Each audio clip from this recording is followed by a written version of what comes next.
Yesterday, the Framework 16 laptop came up for pre-order, and I go into the website, I'm looking around, and I'm noticing that they're starting to sell pretty quickly. So I'm feeling a little FOMO. I'm like, I gotta get my pre-order in now. I click around, I got into batch 3. And right after I ordered, I thought, what did I just get? Like, what did I just impulsively spend $2,000 on? So this is my configuration, a DIY build that came out to $2,100.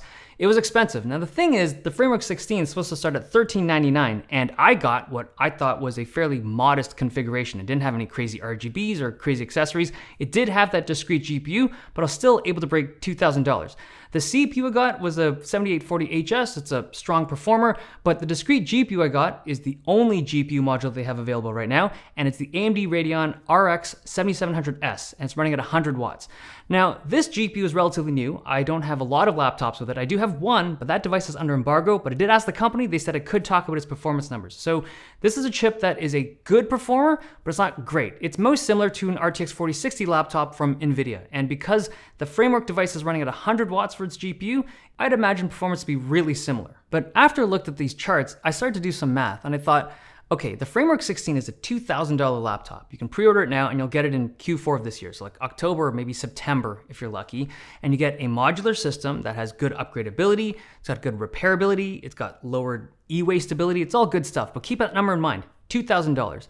But the flip side of it, in like the land of regular non-modular laptops, you have devices like a Legion 5 Slim that has a very similar configuration and performance, and this is a $1,200 machine that you can get today. Now it is on sale, but there's a whole slew of products in this price category. So you have like the HP Victus, you have the Asus TUF devices, you got the Acer Nitro. There's a lot in that kind of $1,200 to $1,400 price point that will compete with that Framework 16 in terms of performance and just the whole product.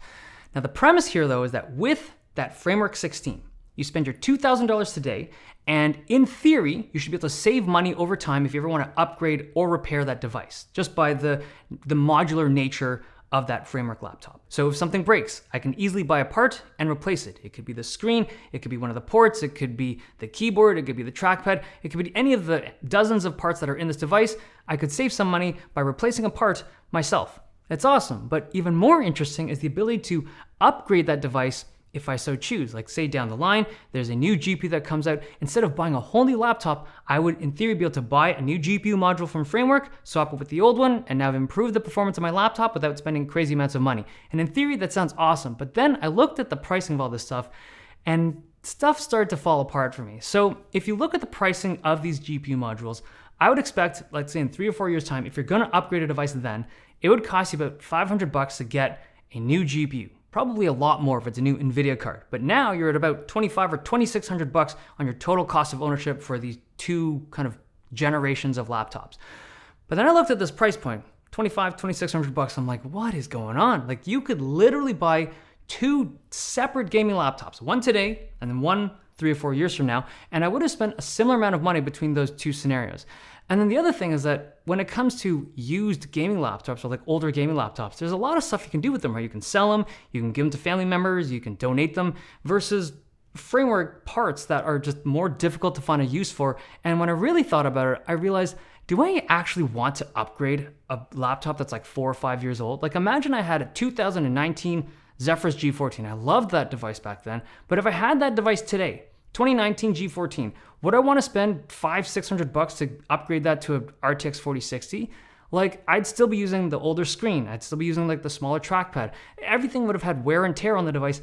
I don't know if I'd really want to do that on a 4-year-old device. Like so much stuff has changed in the laptop industry in those 4 years. And I thought 4 years from now on the Framework 16, would I really want to upgrade that device to whatever new GPUs come out then? See, it's really different when it comes to the Framework 13. That is a productivity-focused device. There's no real incentive to upgrade that thing that badly, right? It's awesome for repairability. That's one of its best features.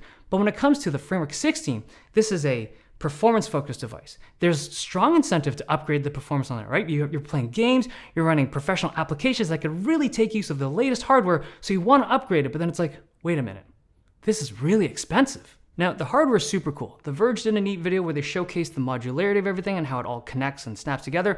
One thing of interest was that the GPU is not hot swappable. Like, I wasn't expecting to be able to change GPUs mid-game, but I was expecting that if I was at home, I could have the GPU connected and just use it. And then if I wanted to go out and I wanted something with a longer battery life, I'd be able to just easily remove that GPU and swap like a battery pack rear module. You can do it, but it's like 4 or 5 minutes to do it. There's a whole bunch of screws you have to remove to be able to do it. Not to take away from the product, but that was the idea that I had in my mind when I saw the original ad a few months ago. I also don't think they even have a battery pack module in development, at least not a first-party one. But my overall thoughts on the Framework 16 is this. I'm definitely keeping my pre-order. I think the device is super cool.